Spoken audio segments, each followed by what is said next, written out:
అందరికీ నమస్కారం. శ్రీ శ్రీశైల మల్లికార్జున స్వామి వారి దర్శనం చేసుకొని వారితో పాటు అమ్మవారి దర్శనం కూడా చేసుకొని వారి ఆశీస్సులు కావాలని మెండుగా ప్రార్థించడం జరిగింది. నాతో పాటు గౌరవ మంత్రివర్యులు జూపల్లి కృష్ణారావు గారు, అట్లాగే శాసనసభ్యులు డాక్టర్ వంశీకృష్ణ గారు, అట్లాగే శాసనసభ్యులు డాక్టర్ రాజేష్ గారు, అట్లాగే శాసనసభ్యులు మెగారెడ్డి గారు, అట్లాగే శాసనసభ్యులు కసిరెడ్డి నారాయణ రెడ్డి గారు, అట్లాగే ఎన్ఎం శ్రీనివాస్ రెడ్డి గారు, ఇంకా ఇతర పెద్దలందరితో కలిసి స్వామివారి ఆశీస్సులు తీసుకొని ఇరు రాష్ట్ర ప్రజలందరూ కూడా సుభిక్షంగా ఉండాలని, ఋతుపవనాలు బాగా రావాలని, పంటలు బాగా పండాలని, ఎటువంటి కరువు కాటకాలు లేకుండా అందరి జీవితాల్లో వెలుగు నిండాలని చెప్పి వారిని తెలంగాణ రాష్ట్ర ప్రభుత్వం తరఫున వేడుకోవటం జరిగింది.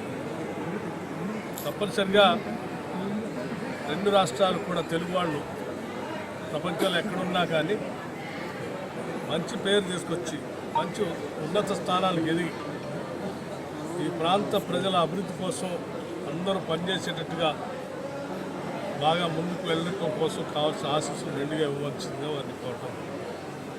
నమస్కారం సార్. ప్రధానంగా ఈ టూర్ హైడల్ పవర్ ప్రాజెక్ట్ గురించి మీ అందరికీ తెలిసింది.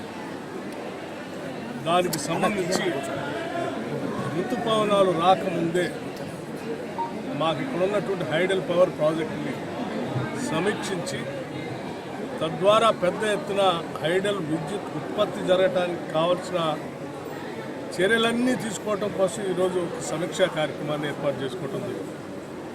అందులో భాగంగానే ఈరోజు శ్రీశైలం రావటం జరిగింది. శ్రీశైలం తెలంగాణ ప్రాంతానికి హైడల్ పవర్ ప్రాజెక్టు చాలా అతి ముఖ్యమైనది.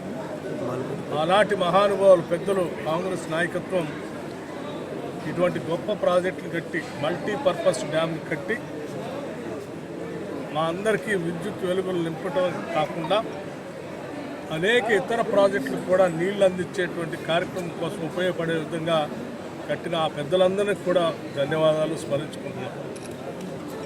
హైడల్ పవర్ ప్రాజెక్టుకు సంబంధించి పూర్తి స్థాయిలో ఉత్పత్తి జరగటం కోసం తీసుకోవాల్సిన చర్యలన్నీ తీసుకుంటాం. తెలంగాణ రాష్ట్రంలో ఎటువంటి విద్యుత్ కొరత లేకుండా కావాల్సిన చర్యలు ఇప్పటికే చేపట్టాం. భవిష్యత్తులో కూడా ఇబ్బంది లేకుండా 2029-30 వరకు కూడా కావాల్సినటువంటి విద్యుత్ శక్తికి సంబంధించిన చర్యలన్నీ తీసుకుంటాం. నమస్కారం.